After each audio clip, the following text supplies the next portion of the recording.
Alô, alô, testando. Socorro, Deus!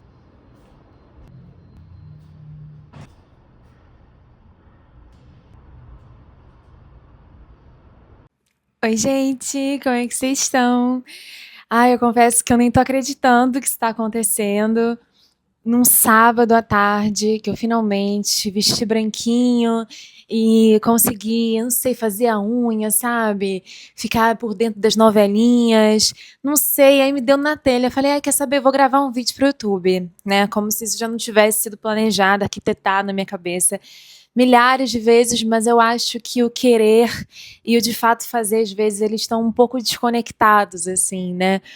Enfim, e agora acho que rolou, tomara que role, vamos ver se está funcionando o microfone, se eu vou gostar depois como é que ficou. Caso você esteja vendo isso, é porque eu gostei do que aconteceu. Vamos lá, é tanto tempo que eu não venho para cá que eu nem fiz um roteiro direito, mas faz mais ou menos 9 meses, uma gestação que eu não apareço pelo YouTube. E durante esse tempo todo, tiveram muitas pessoas muito queridas que deixaram sempre comentários por aqui, alguns até dizendo que sentiam saudades das resenhas, desse contato, enfim, de uma série, né, que eu pudesse aprofundar em outras escritoras, como eu fiz com Clarice. E eu não sei se isso é do conhecimento geral, mas no último vídeo por aqui, inclusive, eu comento sobre isso, que eu fiz um clube do livro, que terminou, inclusive, simbolicamente, nessa semana. A gente terminou o clube na terça-feira, onde a gente conseguiu ler 9 livros de Annie Ernaux, e isso não é pouca coisa, principalmente sendo uma autora tão, primeiro laureada, né, enfim, prêmio Nobel, mas também tão intensa e tão cortante, né, como ela mesma diz, a escrita como faca. Então foi um período muito denso, no melhor sentido da palavra, muito profundo, de fato. Tô até com um machucado no pé. Esse... Eu acho que essas palavras profundo e denso e cortante, enfim, entraram bastante na minha vida nos últimos dias, mas nos últimos meses também por conta de Annie Ernaux. Eu podia participar das duas modalidades, né? Tanto de leitura com a gente, tanto também alguns exercícios de escrita. E foi muito maravilhoso. Eu espero realmente fazer isso de novo, porque funcionou muito, foi muito organizado, foi muito jeitosinho. Foi o melhor clube em termos de organização que eu já tive na minha vida, e comprometimento, e fidelidade das pessoas. Então isso sempre é muito lindo, mas agora a mamãe precisa pegar um fôlego, né? Muito difícil a gente dar conta do trabalho formal, do trabalho informal, do Instagram, das publicidades, do YouTube, da newsletter, do Clube do Livro. A gente tem que escolher, e da casa, e dos relacionamentos, e da família, e da vida financeira, e enfim, vida física também, né? Ultimamente eu tenho pensado muito sobre isso, sobre carga mental também, sobre como é difícil a gente girar esses pratinhos, mas o clube agora dando uma trégua, às vezes eu consigo abrir um espaço mental para aparecer por aqui também, e matar a saudade de vocês. Então hoje eu queria trazer quais são, enquanto eu fofoco, obviamente, com todos vocês, porque temos muitas fofocas para a gente bater, os livros que eu li em janeiro. Bom, gente, o primeiro livro que eu li em janeiro foi um livro do Caetano Galindo, que é um curitibano muito querido, linguista, professor, maravilhoso.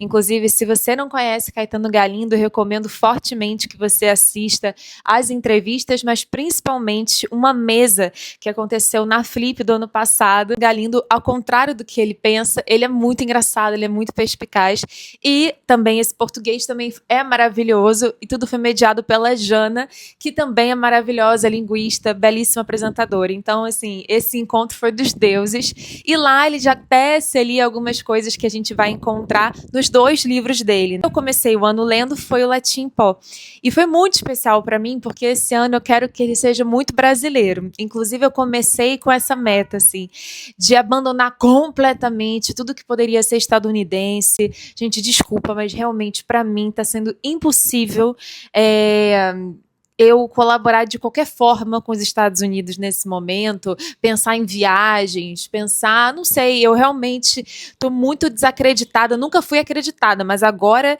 principalmente, sabe, Ai, gente, pelo amor de Deus, não sei nem por onde começar. É muito, muito estranho, assim, esse país enquanto nação, enquanto filosofia. Eu não vou me estender muito por aqui, porque não é sobre isso o vídeo, mas eu queria dizer que o meu audiovisual literário, eu não queria que fosse contaminado por influências estadunidenses, né? Porque ele já foi muito até então, até aqui.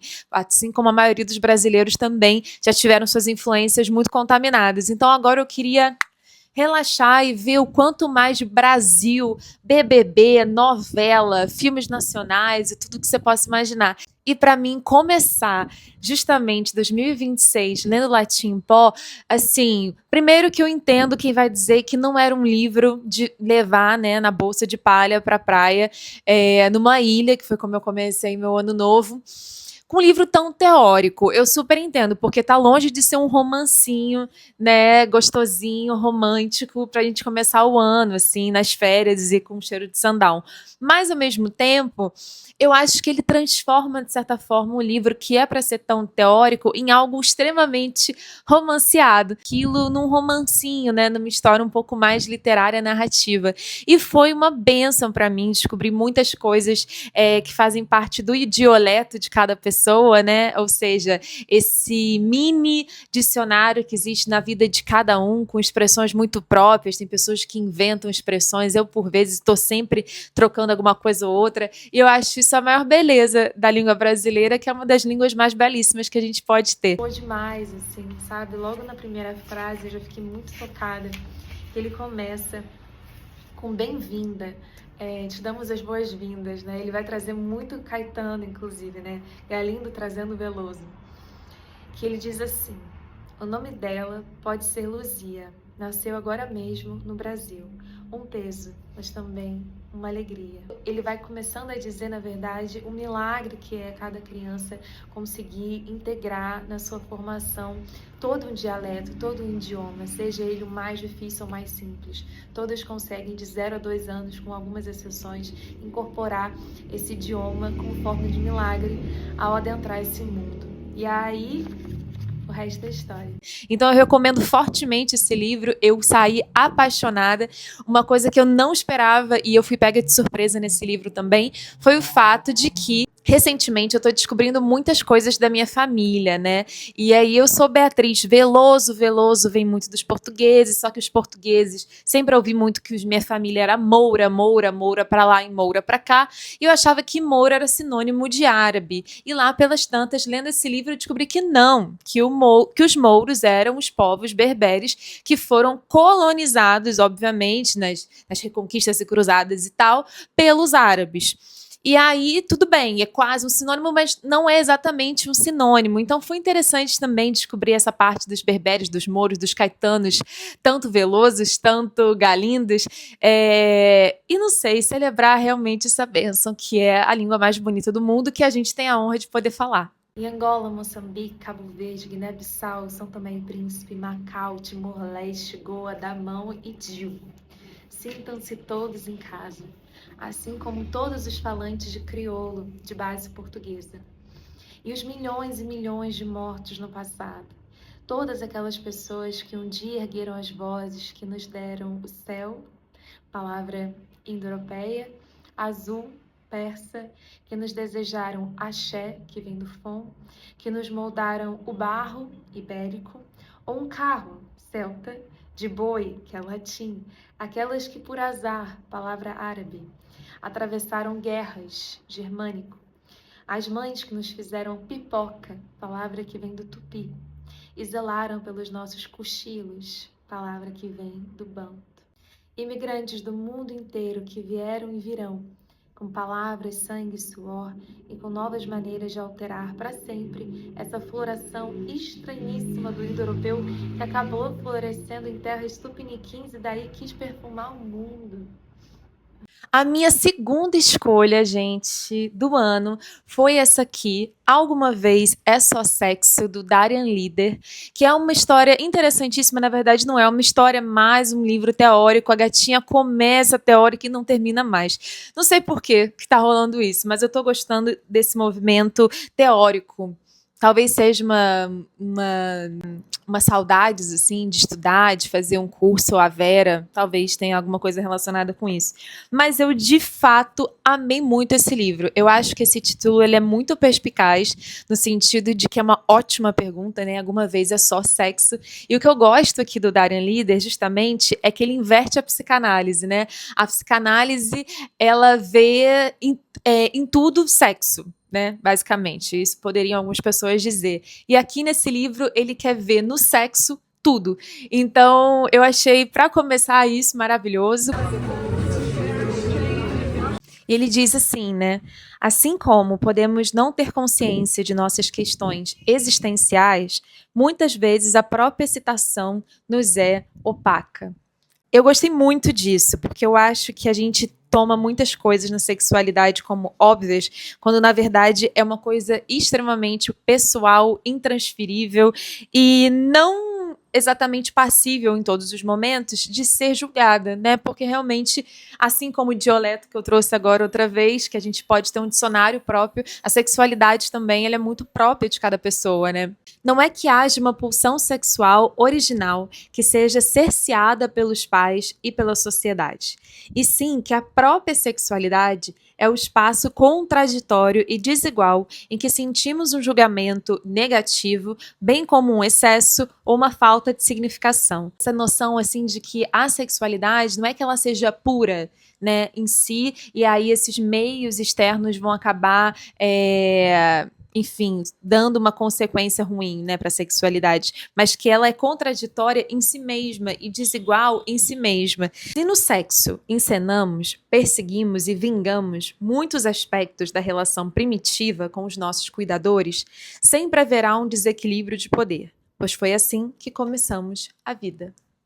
Gente, é interessantíssimo. Eu realmente recomendo muitíssimo essa leitura. A minha única questão com a leitura, nesse caso, foi a falta de capitulagens desse livro. Porque eu imagino que seja extraído de algum artigo, de algum projeto provavelmente acadêmico desse autor, que é autor também de vários outros livros. Ele tem o Gozo, que é o que eu mais conheço, mas ele também é autor do O que é Loucura e Gozo, ambas também pela Zahar, que eu adoro essa editora, inclusive, continue mandando, porque esse ano eu quero ler todos os livros da Maria Conelli, que justamente é da Zahar também. Um beijo, Zahar, foi ela que me mandou todos esses livros. E dando sequência também à temática da sexualidade, eu li, na verdade, eu reli, né?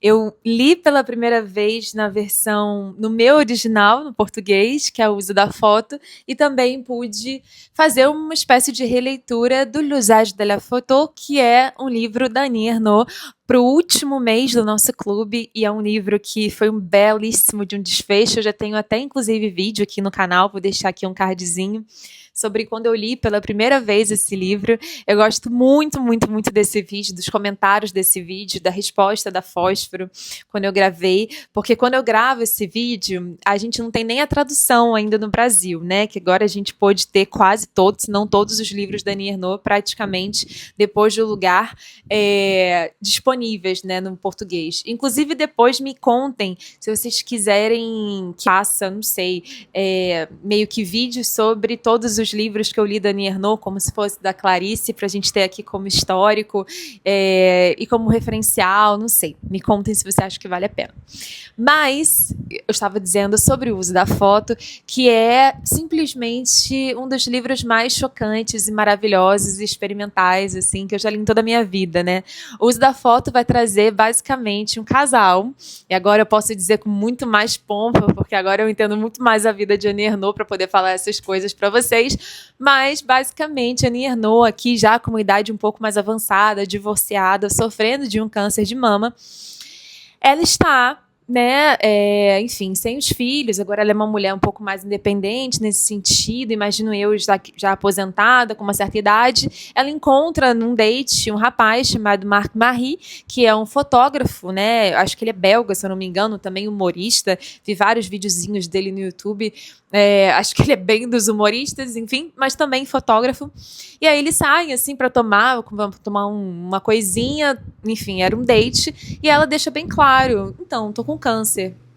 E ele em nenhum momento decide se afastar, ou estranha, ou acha que essa bucha eu não vou pegar. Muito pelo contrário, ele lida com aquilo da maneira mais normal possível, eles começam a engatar um certo romance e começam a praticar, né, muitos atos sexuais. E o que é mais incrível é que no final desses atos, principalmente nos dias, né, posteriores a esses atos, eles percebiam que a casa toda estava assim, o vestido meio que ali na frente, meio que na cortina, ou o sapato meio que virado em cima da mesa do jantar, uma coisa meio louca, dos vestígios do que foi esse amor em concretude, né, da noite anterior. E eles acham, porventura, aquilo muito bonito. E aí, um belo dia, Annie Ernaux, que para mim é a maior definição assim de mulher, que para Annie Ernaux, quando ela quer uma coisa, ela faz aquilo, que é a coisa mais bonita que uma mulher pode fazer na vida, né? E ela simplesmente pega a câmera e tira a foto. E aí ela mostra para ele essa foto e ele fala: "Você acredita que eu também já tive vontade de fazer isso várias vezes, mas sei lá, né, achei meio estranho e tal, não evitei fazer". E ela fala: "Ah, é? Então vamos fazer isso. A gente vai se encontrando, vai tendo esses encontros sexuais, casuais, amorosos, românticos, e depois a gente tira foto sobre isso". Depois, né, dessa experiência, eles resolveram fazer um pacto, que era esperar o rolo daquela câmera acabar. Um deles ia, né, até a loja para, enfim, revelar todas as fotos, colocava dentro de um envelope. Esse envelope tinha que estar lacrado, ninguém podia consultar. Eles se encontravam em alguma noite, pegavam uma taça de vinho, sentavam no sofá. Vamos supor, 15 fotos, 7 para lá, 7 para cá, ou enfim, 30 fotos, 15 para lá e 15 para cá. Ela decide escrever, né, o que ela lembra ao ver essas fotos, e aqui o que é mais legal é que a edição brasileira, as fotos estão em colorido. Isso dá de 10-0 na edição francesa, né? Porque a edição francesa foi mais pobrinha. E aí não tinha cor. Agora a gente pode ver ao vivo e a cores tudo que a gente está sendo narrado, que fica mais interessante ainda. Vou mostrar a minha foto predileta para vocês. E é muito bonito, gente, porque basicamente a Annie Ernaux facilmente começa a perceber, né, que para ela é muito difícil falar sobre as fotos sem dizer antes o que era o estado mental dela, muito possivelmente por causa do câncer, né? E como que esse erotismo, ele também tem muito a ver com morte. Tanto é que ela vai dizer aqui no prefácio, ela vai trazer o Georges Bataille, que é esse, né, filósofo francês muito conhecido pelos seus estudos em comunicação, mas também pelos seus estudos sobre o erotismo, que ele vai dizer: o erotismo é a provação da vida até na morte. Então, o erotismo é sempre esse riscar de fronteiras, né? O Eros tem muito a ver com fronteiras, já diria a Anne Carson também, muito porque ele vai te deixar até o limite. Muitas vezes esse limite é o limite da vida, beijando quase a morte, né? Tanto é que em francês também o orgasmo é petit mort. Então, assim, tudo isso está muito implicado aqui na vida da Annie Ernaux, principalmente pelo momento de vida que ela passava naquele momento e também pelos sexos, que não era porque ela era uma mulher que estava tendo, enfim, certas consequências, né, muito físicas e muito devastadoras por conta de um câncer. Isso não elimina também a sua sexualidade. É a minha foto preferida, porque para mim uma mulher que usa esse sapato, gente, é simplesmente uma diva, não tem como não ser diva. É uma diva. Esse livro, então, é belíssimo, porque vai falar sobre morte, sobre sexo, sobre relacionamento, sobre fidelidade, sobre confiança, sobre estar ali. E uma coisa também que me emocionou deveras também, para além de ter lido no meu clube do livro no último mês, foi o fato de que eu já vivi, já morei nas ruas, principalmente, né, perto da Place de la Sorbonne, perto do Jardin de Luxembourg, tudo aquele Instituto Curie, que é o instituto que ela vai se curar e vai, enfim, ter as sessões de químio e de rádio, justamente no 5e, que é a região que eu morava em Paris. Então, assim, poder também meio que rever essas cenas, fechando o olhinho, foi muito especial para mim. Então, eu sou muito grata a esse livro. Já contei aqui, né, no último vídeo informações até bem pessoais sobre qual foi a minha experiência lendo pela primeira vez em Paris. E agora tem um outro colorido, Literalmente, né? Porque as fotos estão em colorido. Então, beijo, Fósforo. Muito obrigada por toda a parceria de vocês também durante esses 8 ou 9 meses de clube. Foi maravilhoso poder entender mais sobre essa escritora tão maravilhosa, que nasceu em 1941. Gente, isso pra mim tem me tirado, sabe? Para pensar, eu realmente tenho dançado muito com essa informação, porque meus avós, mês que vem, vão completar 80 anos, meu avô, e 85 a minha avó. Minha avó pega novinhos, entendeu? Pegava um novinho. Era minha Marina Sena com o Juliano Floyd. Juntos há milhões de anos e faremos uma grande festa, porque né, é de celebrar. E eu fico pensando que é a idade justamente de Annie Ernaux também, né? Então, enfim, gente, eu tô gostando muito desses octogenários, né? E o que tinha na bebidinha dessa galera, que foi uma galera que fez muita coisa.